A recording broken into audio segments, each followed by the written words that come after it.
शायद I think और कहीं। This meeting is being recorded. तो देखो, जब भी हम प्रोप्स के अंदर से कुछ चीज एक्सेस करते हैं चिल्ड्रन, तो अगर हम चिल्ड्रन नाम की प्रॉपर्टी एक्सेस कर रहे हैं तो यूजुअली वो चिल्ड्रन नाम की प्रॉपर्टी में यहाँ से पास करूंगा, करेक्ट। तो जो भी चीज आप यहाँ पे पास करते हो यूजुअली उनको आप प्रोप्स के अंदर रिसीव कर सकते हो, अब तक हमने ये देखा।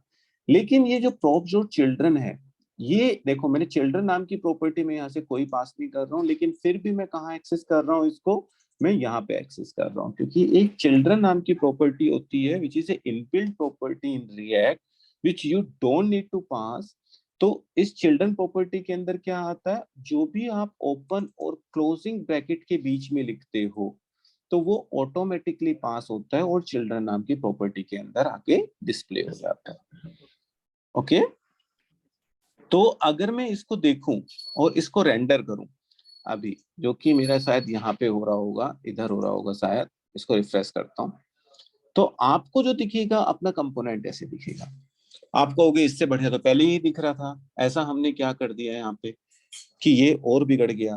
क्योंकि एक प्रॉब्लम आई है यहाँ पे, जैसे ही मैंने कार्ड कंपोनेंट को लगाया और प्रॉप्स और चिल्ड्रन को एक्सेस किया, डेटा तो मेरे पास आ गया। डेटा कौन सा आ गया, ये वाला डेटा भी मेरा पूरा डिस्प्ले हो गया, डेट भी डिस्प्ले हो गई, ये टाइटल भी डिस्प्ले हो रहा है और अमाउंट भी डिस्प्ले हो रहा है, करेक्ट। डेट भी डिस्प्ले हो रही है, अमाउंट भी डिस्प्ले हो रहा है, टाइटल भी डिस्प्ले हो रहा है, करेक्ट बलवंत सर।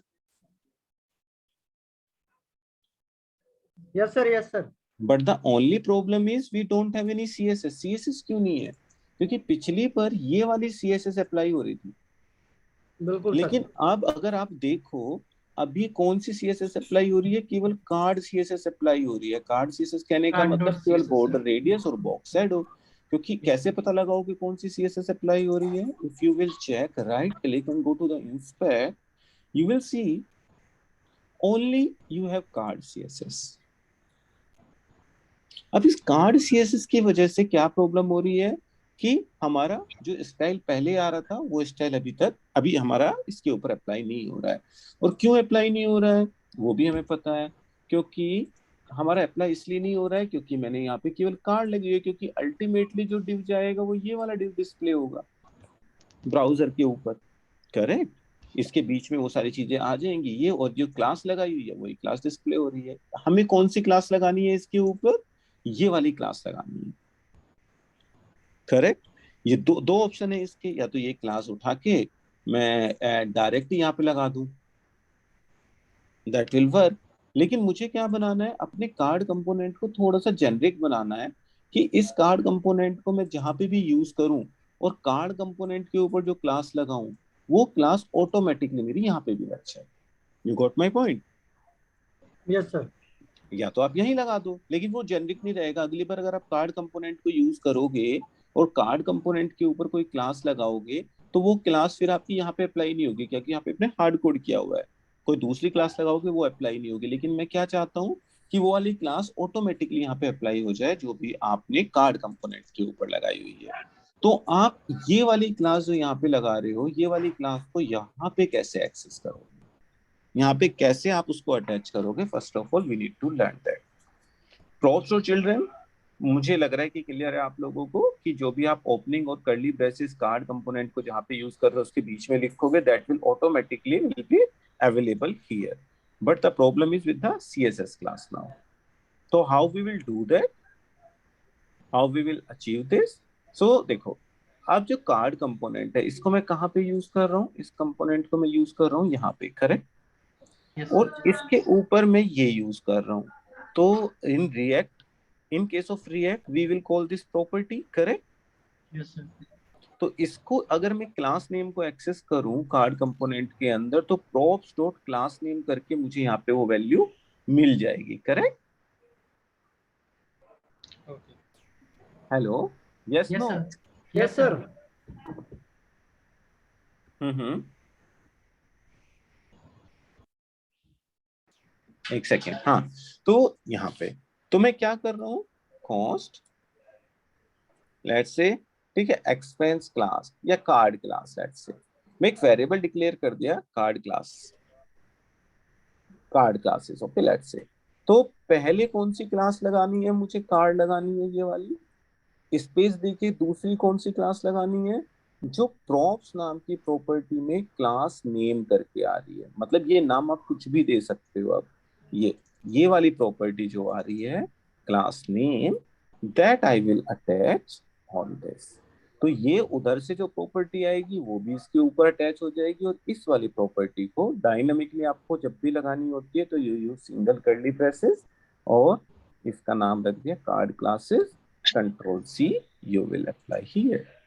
तो अब इसके ऊपर जो भी आप कार्ड के ऊपर क्लास लगाओगे वो क्लास, तो पहले से जो कार्ड है वो और वो क्लास ऑटोमेटिकली अटैच होके ऑटोमेटिकली यहाँ पे लग जाएगी। And this is how you can create the dynamic classes in React, अगर आपको लगानी है।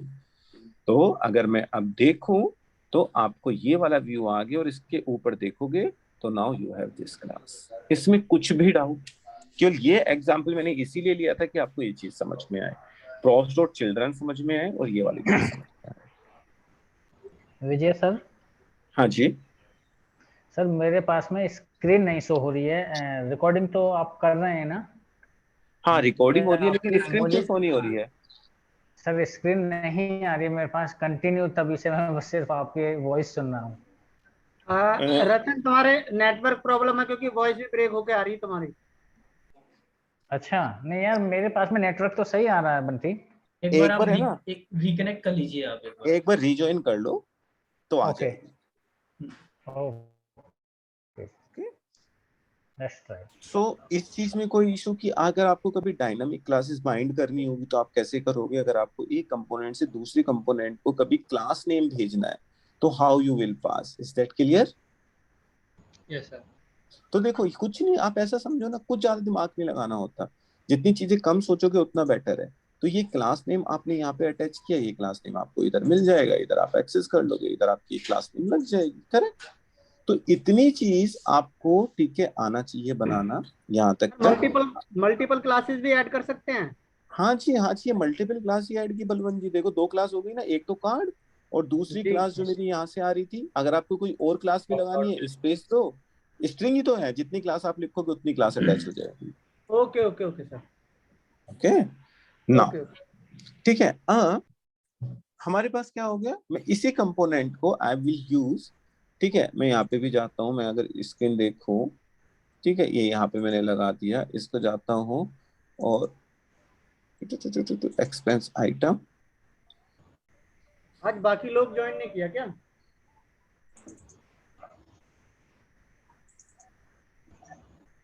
कौन सा बाकी जॉन को एक का मैसेज आया था नीतीश का, तो दीपक। दीपक ने ज्वाइन किया है, फोन करके पूछ लो, मैं पोस्ट कर देता हूँ रिकॉर्डिंग, इतने एक बार फोन करके पूछ लो। This meeting is being recorded. तो अब हमें क्या करना है, देखो दो चीज हमें समझ में आ गई इंटरव्यू के पर्सपेक्टिव अगर हम देखें तो। आपको कंपोनेंट्स बनाना आ गया, प्रॉप्स आ गया समझ में, ठीक है, आपको प्रॉप्स और चिल्ड्रन समझ में आ गया, कैसे आप ब्रेक करोगे अपनी एप्लीकेशन को ये समझ में आ गया। और केवल हमने ये दो लिस्ट दिखाई है, इतनी से हमें ये चीजें समझ में आ गई, करेक्ट? Yes sir. लेकिन ये जो डेटा है, ये जो डेटा है वो स्टैटिक डेटा है, करेक्ट? स्टैटिक डेटा कहने का मतलब, ठीक है, this particular application don't have any dynamic data कि मैं एक बटन क्लिक करूं, कुछ एंट्री करूं तो वो डिस्प्ले हो। अभी मैंने क्या किया हुआ है, यहाँ पे जितना भी डेटा दिखाया हुआ है वो आपके एक एरे में लिया हुआ है और एरे से मैं यहाँ डिस्प्ले कर रहा हूँ, यस सर। करेक्ट? क्योंकि ऐसे थोड़ी एप्लीकेशन बनाएंगे, in application you need dynamic data, correct? Like suppose Yes, you have sir. some form, you will enter some data on the form, and once you will click on the submit button or you will enter button, that data should be displayed here. Although we are not using database here as of now, लेकिन जब database आएगा तो database से लेंगे ना, अभी के लिए एटलीस्ट हम फॉर्म से डेटा ले सकते हैं, एप्लीकेशन को थोड़ा सा डायनामिक बनाने की कोशिश करते हैं। लेकिन जब भी डायनामिक बनाने की बात आती है तो सबसे पहले जो चीज आती है, ठीक है, वो चीज आती है इवेंट्स। कि जैसे आपने कोई फॉर्म लिया, बटन के ऊपर क्लिक किया, उस बटन के ऊपर आप एक कोई क्लिक हैंडलर कैसे लिखोगे, इवेंट हैंडलर कैसे लिखोगे, जावास्क्रिप्ट में हम जो बटन के ऊपर जो इवेंट्स होती हैं उनको हम कैसे हैंडल करते हैं, वो सारी चीजें we need to understand first of all. तो आज की क्लास थोड़ी सी इंपॉर्टेंट इसलिए हो जाती है because we need to understand two things. First of all we will see how we write events in React.js, and the second is the another important topic apart from the props we have the state, कि हम state कैसे maintain करते हैं। आपको बहुत बार interview में question मिलेगा difference between props and state. तो प्रोप्स एक कंपोनेंट से दूसरे कंपोनेंट को डेटा ट्रांसफर करने के लिए आपको, आपने देख लिया कैसे करते हैं, करेक्ट। Yes sir. स्टेट एक कंपोनेंट के अंदर अगर आपको कोई डेटा मेंटेन करके चलना है, ठीक है, स्टेट कंपोनेंट स्पेसिफिक होती है, प्रोप्स एक कंपोनेंट से दूसरे कंपोनेंट में डेटा ट्रांसफर करने के लिए होती है, correct. Correct sir. Okay. Correct. अब सबसे पहले मुझे आपको केवल, ठीक है, एक बटन दिखाना है, ओके, कि एक बटन लगा के, कि ये बटन कैसे लगाते हैं, उसके ऊपर इवेंट हैंडलर कैसे लिखते हैं, वो सारी चीजें, ठीक है, वी विल सी। अब बटन मैं कहीं भी लगा सकता हूँ, ठीक है, मतलब इसके अंदर लेट्स से कि मैंने यहाँ पे बटन लगा दिया, बटन, और बटन मैंने लिख दिया, ठीक है, लेट्स से चेंज, ठीक है, expense title, let's say I have this button, ठीक है। इसको बाद में प्लेस करेंगे कहीं और, लेकिन पहले इवेंट समझ लेते हैं। So see I have this particular button, okay. अभी मैं इस बटन के ऊपर क्लिक करूंगा, कुछ भी नहीं होगा, क्योंकि अभी केवल ये बटन है, इस बटन के ऊपर कोई भी इवेंट अभी फायर नहीं हो रही, करेक्ट। जावास्क्रिप्ट में जब हम इवेंट फायर करते हैं तो यूजुअली हम क्या करते हैं, एक फंक्शन बना लेते हैं और उस बटन के क्लिक इवेंट के ऊपर उस फंक्शन को कॉल कर देते हैं, करेक्ट। Correct sir. ऐसे ही करते हैं। द सेम, ठीक है, logic we will apply here as well. हम यहाँ पे भी क्या करेंगे, एक फंक्शन बना लेंगे और उस फंक्शन के ऊपर उसको इवेंट को कॉल कर देंगे। कैसे कॉल करेंगे, ठीक है, और इवेंट कैसे लिखेंगे वो मैं आपको बताता हूँ। सबसे पहले आपको किसी भी बटन के ऊपर क्लिक इवेंट कॉल करनी है तो you will write a on click. जो एंगुलर वाले बंदे हैं वो मेक श्योर ध्यान से लिखें, क्योंकि एंगुलर के केस में हम ऑन नहीं लिखा करते थे, छोटा ब्रैकेट लगाया करते थे, लेकिन यहाँ पे directly you will write the on click, okay,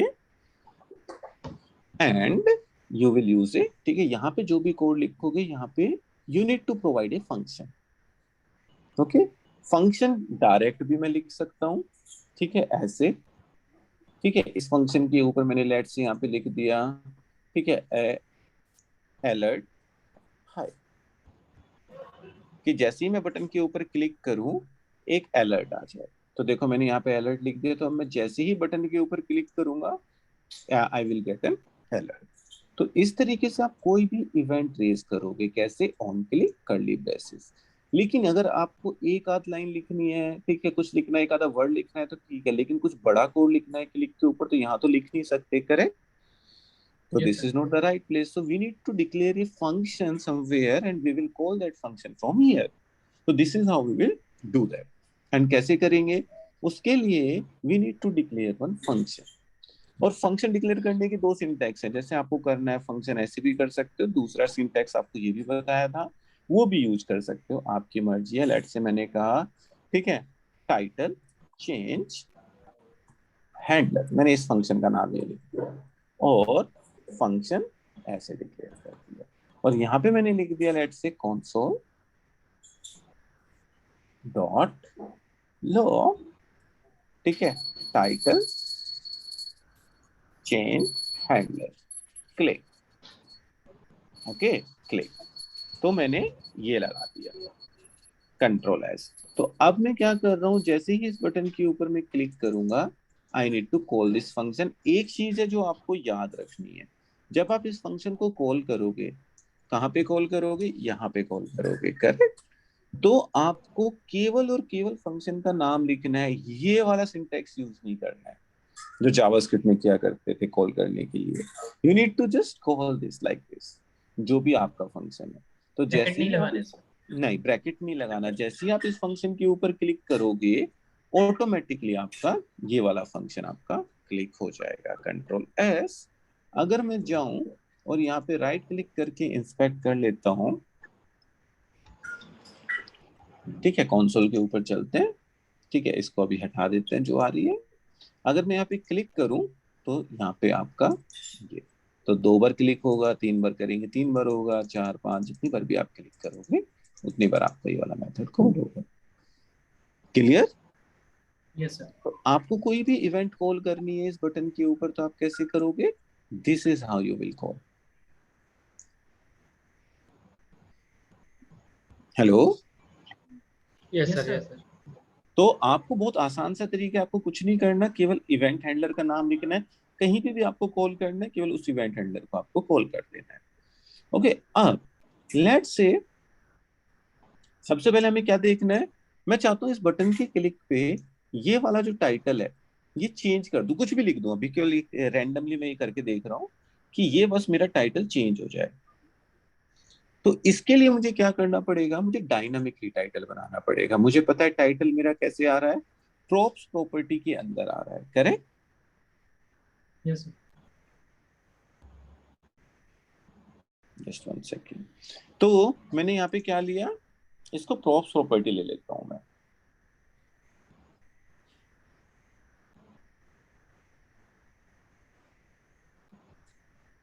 just one second. हाँ ठीक है, तो मैंने यहाँ पे एक वेरिएबल ले लिया कॉन्स्ट लेट्स से टाइटल, और जो प्रॉप्स प्रॉपर्टी के अंदर से टाइटल नाम की प्रॉपर्टी आ रही है वो मैंने यहाँ पे ले लिया, और टाइटल नाम की प्रॉपर्टी में आ जाएगी, और इस टाइटल नाम की प्रॉपर्टी को मैंने यहाँ पे रेंडर करा दिया। तो अभी तक के लिए जो टाइटल प्रॉपर्टी मेरी वहां से आ रही है, सेम प्रॉपर्टी मेरी यहाँ पे डिस्प्ले होगी, चाहे मैं प्रॉप्स और टाइटल से करूँ, चाहे मैं एक वेरिएबल लेके उसमें वैल्यू लेके करूँ। ये कह रहा है कि title is not defined, okay, const title props dot title, इसको सेव कर लेते हैं। ओ स्पेलिंग गलत हो गई, TITL। ओके, अगर हम देखें रिजल्ट इज सेम, इसको मैं अगर क्लियर भी कर दूं, इसको रिफ्रेश कर देते हैं, तो रिजल्ट विल बी सेम, हमारा वही डिस्प्ले होगा। अब मैं जैसे ही बटन क्लिक कर रहा हूं, अगर मैं यहाँ पे टाइटल में लिख दूं टाइटल इज इक्वल टू हमारा बटन क्लिक, तो हमारा क्या नीचे डिस्प्ले होगा, जब मैं बटन क्लिक करूंगा तो टाइटल में क्या डिस्प्ले होगा, ओहो टाइटल मैंने ये कॉन्स्ट लिया हुआ है इसलिए मैं चेंज नहीं कर रहा हूँ, लेट्स से मैंने लेट ले लिया। ओके, तो क्या डिस्प्ले होगा टाइटल यहाँ पे, सर, जब मैं बटन क्लिक करूंगा तो टाइटल नेम चेंज हो जाएगा।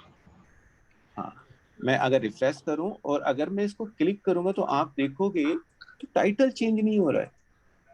अच्छा, दैट्स द प्रॉब्लम, और ये हमें समझना पड़ेगा कि रिएक्ट में कैसे होता है, किस तरीके से काम करता है। तो देखो क्यों नहीं हो रहा है, सबसे पहले वो डिस्कस करते हैं। देखो ये तो कॉल हो रहा है, आप देखोगे टाइटल चेंज हैंडलर क्लिक बार बार लिखा हुआ आ रहा है, इसका मतलब ये फंक्शन तो कॉल हो रहा है। अगर मैं दिखाऊं तो देखो ये फंक्शन कॉल हो रहा है, लेकिन ये टाइटल चेंज नहीं हो रहा है। क्यों नहीं हो रहा है, that we need to understand. और ये अगर आपने एक थोड़ी सी अंडरस्टैंडिंग ले ली तो स्टेट विल बी क्लियर, आप कभी भी रिएक्ट में प्रॉप्स और स्टेट में नहीं फंसोगे। तो देखो होता क्या है, अब मैं जो बोल रहा हूँ ध्यान से सुनना, होता क्या है, this is just an function, correct? Yes sir. ये फंक्शन को मैंने कहां से कॉल किया हुआ है, मैंने app.js से कॉल किया हुआ है। app.js सर, तो जहाँ से इसको टाइटल इसको you can think it's a function, correct? जब यस सर। एप्लीकेशन लोड हुई होगी, मान के चलो रिएक्ट ने इस फंक्शन को कॉल किया होगा, ये फंक्शन कॉल हुआ, तो जब फंक्शन कॉल हुआ तो ये सारी चीजें एग्जीक्यूट हुई, और ये वाला इसके अंदर जो जो आपने लिख रखा है कार्ड, वो सारे फंक्शन कॉल हुए होंगे, एक्सपेंस डेट फंक्शन कॉल हुआ होगा, इनके अंदर अगर आपने कोई और कंपोनेंट कॉल किया हुआ है तो वो कॉल हुआ होगा, और रिजल्ट आपका ब्राउजर के ऊपर रेंडर हो गया होगा। यस अब जब आप बटन क्लिक करते हो या कुछ भी इवेंट फायर करते हो, तो रिएक्ट कहता है कि मैं इन चीजों को दोबारा रेंडर नहीं करूंगा, ये तो रेंडर हो रखी हैं चीजें। जब ये चीज दोबारा रेंडर होगी तब जाके टाइटल की वैल्यू दोबारा डिस्प्ले होगी, जो कि दोबारा रेंडर नहीं होती। रिएक्ट कहता है कि नहीं, एक बार रेंडर हो गया, मैं दोबारा रेंडर नहीं करूँ। प्रॉब्लम समझ में आई, क्योंकि ये चीज एक बार जाके डिस्प्ले हो चुकी है, इतनी चीज जब आप बटन क्लिक कर रहे हो तो ये चीज दोबारा रेंडर नहीं हो रही है। अगर ये दोबारा रेंडर होगी तब जाके इस पर्टिकुलर टेक्स्ट को चेंज हमें मिलेगा। लेकिन Yes, रिएक्ट sir. कहता है कि नहीं नहीं, फंक्शन कॉल हो चुका है, मैं दोबारा फंक्शन कॉल नहीं करूंगा।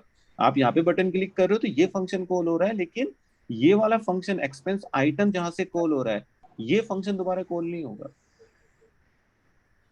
ये मैं नहीं करूंगा। तो फिर इसका सोल्यूशन क्या होती है, हमें तो कराना है। तो रिएक्ट हमें एक सोल्यूशन देता है कि you can use a concept of the state. आप स्टेट के कॉन्सेप्ट को यूज कर सकते हो। स्टेट के कॉन्सेप्ट को यूज करके जब भी आप स्टेट चेंज करोगे तो आपका क्या होगा, आपका ये पूरा दोबारा से फंक्शन रीरेंडर हो जाएगा। अगर कुछ भी वैल्यू यहाँ पे चेंज करोगे यहाँ पे, तो वो दोबारा से आपके पूरे फंक्शन को रीरेंडर कर देगा। ओके, समझ में आई प्रॉब्लम क्या है? पहले तो सॉल्यूशन बाद में देखेंगे, सबसे पहले देखते हैं प्रॉब्लम क्या है। प्रॉब्लम ये है कि अगर आपका कोई भी क्लिक करोगे तो ये दोबारा से रेंडर नहीं होता, दोबारा से ब्राउजर के ऊपर जाके रेंडर नहीं होता। रिएक्ट कहता है मैं नहीं करूंगा, क्योंकि ये फंक्शन जहां से कॉल हुआ है, इस फंक्शन को हमें दोबारा कॉल करना पड़ेगा, तब जाके ये JSX दोबारा से ब्राउजर के पास जाएगी, नई ब्राउजर डिस्प्ले, ये नई JSX ब्राउजर के ऊपर दोबारा से डिस्प्ले होगी। लेकिन अभी नहीं होगी, क्योंकि अभी हमने रेंडर किया ही नहीं है उसको। रिएक्ट कहता है कि नहीं मैं नहीं करूंगा। तो फिर करने का तरीका क्या है? We need to use a hook, a inbuilt hook that is called the, मैं यहाँ पे लिख देता हूँ आप लोगों के लिए, that is called the use state. Okay, तो use state hook we need to use. Okay, तो यूज स्टेट कहने का मतलब हमें इसके अंदर यहाँ पे एक स्टेट मेंटेन करके चलनी पड़ेगी, और जब भी उस स्टेट में चेंज होगा तब जाके रिएक्ट ऑटोमेटिकली इस चीज को दोबारा ब्राउजर के ऊपर रीरेंडर करेगा। तो रिएक्ट कहते हैं कि स्टेट मेंटेन करके चलो, अगर स्टेट चेंज होगी तो मैं रेंडर करूंगा। अभी आपकी इस फंक्शन के अंदर कोई स्टेट नहीं है इस पर्टिकुलर कंपोनेंट की वैल्यू की, तो मैं इसको दोबारा रेंडर नहीं करूंगा। स्टेट अभी आपको समझ में आ जाएगी, अभी हम थोड़ा सा डिस्कस करेंगे। ओके, तो एक बार यूज स्टेट स्टार्ट करने से पहले इट विल बी गुड अगर आप दोबारा से ज्वाइन कर लो, क्योंकि फिर एक ही झटके में खत्म कर लेंगे यूज स्टेट को। ठीक है, हेलो, अभी खत्म होने वाली है, आप रीज्वाइन कर लो। Yes sir.